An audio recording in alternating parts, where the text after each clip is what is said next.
ये हमारे समाज में दिमाग, हुनर और इन सब लोगों को रेगुलर तनख्वाह मिलती है। इसका मतलब पैसा भी है इनके पास। दिमाग, हुनर और पैसा, अगर ये बिखरा हुआ दिमाग, हुनर और पैसा अगर इकट्ठा किया जाए तो इस समाज की राजनीति कामयाब हो सकती है। इस समाज की राजनीति कामयाब हो सकती है। मैंने पहले ही कहा था कि जिस समाज की गैर राजनीति जड़ें मजबूत नहीं होती, उस समाज की राजनीति कामयाब नहीं होती, नहीं हो सकती है। ये मैं महाराष्ट्र से सीखा और सीखकर जब मैं उत्तर भारत में चला गया तो इसी तरह से मैं सोचता रहा। सोचकर मैं इस नतीजे पर पहुंचा कि भाई दिमाग, हुनर और पैसा, ये तीनों तो इस समाज के पास है, लेकिन जो लोग दिमाग वाले हैं, हुनर वाले हैं, वो एंटी सोशल हैं। वो एंटी सोशल हैं। दिमाग वाले, हुनर वाले लोग राजनीति में भी हैं।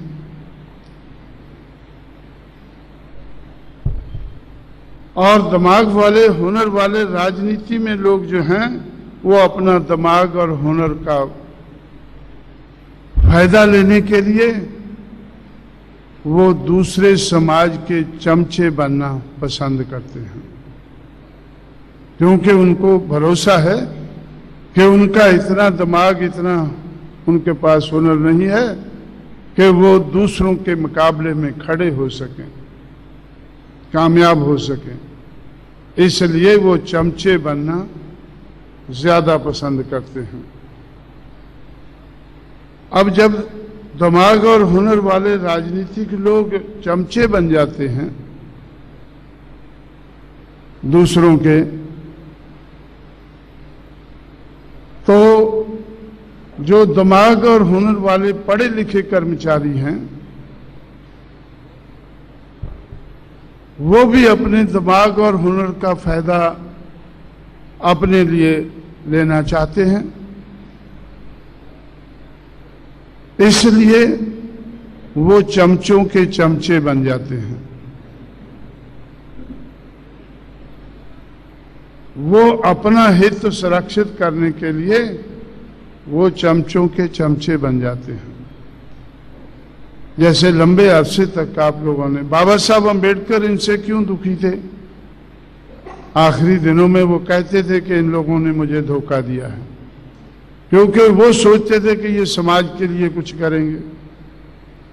लेकिन बाबा साहब के पीछे भी ये पड़े रहते थे कि बाबा साहब हमारा प्रमोशन, हमारा ट्रांसफर, हम इस पोस्ट पर चले गए हैं, लेकिन जहां इन्होंने पोस्टिंग किया है वहां पैसा कम है। जहां इन्होंने पोस्टिंग किया है वहां पैसा कम है, तो बाबा साहब भी चले रहते होंगे। मुझे दिल्ली में अभी कुछ जानकारी हुई है पुराने लोगों से कि बाबा साहब ज्यादातर इन लोगों के लिए चले रहते, किसी न किसी मंत्री के पास, तो भाई इसका ये ट्रांसफर का देखें, थोड़ा इसका प्रमोशन का देखें। लेकिन बाबा साहब की तो कोई सरकार नहीं थी। उनके स्टेचर के हिसाब से कोई ओबलाइज कर देता था, लेकिन ज्यादातर तो वो बाबा साहब से नफरत ही करते थे कि भाई अगर ये इसको किसी अच्छी जगह प्रमोशन दिला रहा होगा, अगर किसी अच्छी जगह प्रमोशन दिला रहा होगा तो शायद इससे पैसा लेता होगा। पैसा तो चाहिए था।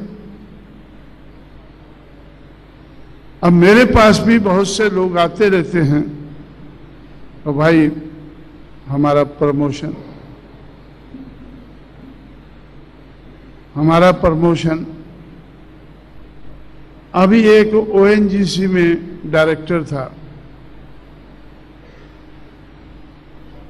वो उससे बड़ा अधिकारी बनना चाहता था। वैसे तो मुझे खुशी थी कि भाई हमारे लोग अभी बड़े अधिकारी बन रहे हैं, अच्छी बात है। जब हम रूलर बनेंगे वो हमारे काम आ सकते हैं, लेकिन रूलर बनना भी तो मुश्किल हो जाता है, उनके सहयोग के बगैर रूलर बनना भी मुश्किल है। तो इस तरह से उत्तर भारत में मैंने, खासकर उत्तर प्रदेश में मेरा तजुर्बा था कि जितने अधिकारी थे वो सारे के सारे कांग्रेस पार्टी के जो शेड्यूल्ड कास्ट के चमचे थे, उनके ये लोग चमचे थे, चमचों के चमचे ये लोग बने हुए थे अपना उल्लू सीधा करने के लिए। कई बार मैंने देखा कि भाई एक आदमी, एक पढ़ा लिखा कर्मचारी है, अधिकारी है, वो अभी भी चक्कर मार रहा है उल्लू सीधा करने के लिए। तो मैंने उससे पूछा, यार तू काफी देर से ये उल्लू को लेकर घूम रहा है, अभी तक सीधा नहीं हुआ है? नहीं साहब, अभी तक सीधा नहीं हुआ है। जब तक उल्लू सीधा नहीं होगा तब तक वो यानी चमचों के पास चक्कर मारता रहेगा। जो लोग राजनीतिक नेताओं को सहारा बनना चाहिए था, वो उनके लिए बोझ बन गए। पढ़े लिखे कर्मचारी और अधिकारी, खासकर उत्तर प्रदेश में मेरा तजुर्बा था कि भाई जो अधिकारी है, आईएएस ऑफिसर है, आईपीएस ऑफिसर है, ये उसका धंधा है कि हमारा विरोध करे। हमने बहुजन समाज पार्टी तो बना ली, लेकिन ये पार्टी कामयाब ना हो, बड़े पैमाने पर कांग्रेस पार्टी ने उनको इस्तेमाल किया, तो भाई आगे कैसे बढ़ा जाए। महाराष्ट्र से मैं सीख के तो चला गया कि गैर राजनीतिक जड़ें मजबूत किए बगैर राजनीति कामयाब नहीं हो सकती। और महाराष्ट्र के जो राजनीतिक थे, उन्होंने ऐलान कर दिया